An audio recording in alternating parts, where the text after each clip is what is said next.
அனைவருக்கும் வணக்கம். இன்னைக்கு நான் உங்களுக்கு ஒரு அறிவான கதை சொல்ல போகிறேன். ஒரு நாள் ஒரு மனுஷன் ஒரு குருவை தேடி போனானா.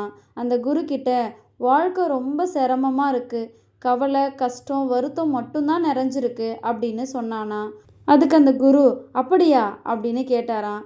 உடனே அந்த மனுஷன் ஆமாம் குருவே, வாழ்க்கை இன்பமாக இருக்க ஏதாவது ஒரு வழி இருந்தால் சொல்லுங்களேன் அப்படின்னு கேட்டானா.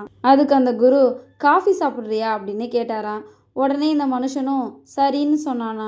குரு போய் ஒரு கிண்ணத்துல காஃபி தூளை மட்டும் எடுத்துட்டு வந்து வச்சுட்டு, இதை சாப்பிட்டுக்கிட்டே இரு, நான் போய் பால் எடுத்துட்டு வரேன்னு சொல்லிட்டு இன்னொரு கிண்ணத்துல பால் எடுத்துட்டு வந்து வச்சாராம்.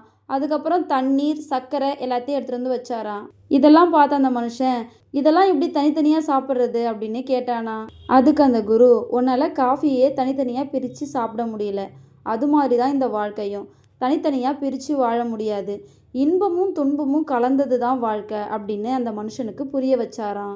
இதோட இந்த கதை முடிஞ்சிடுச்சு. இந்த கதையோட மாறல் என்னன்னு அந்த குருவே சொல்லிட்டாரு. இந்த கதை உங்கள் எல்லாருக்கும் பிடிச்சிருக்கும் நம்புகிறேன். இன்னொரு அழகான கதையில் நாளை மாலை 5 மணிக்கு சந்திப்போம். நன்றி.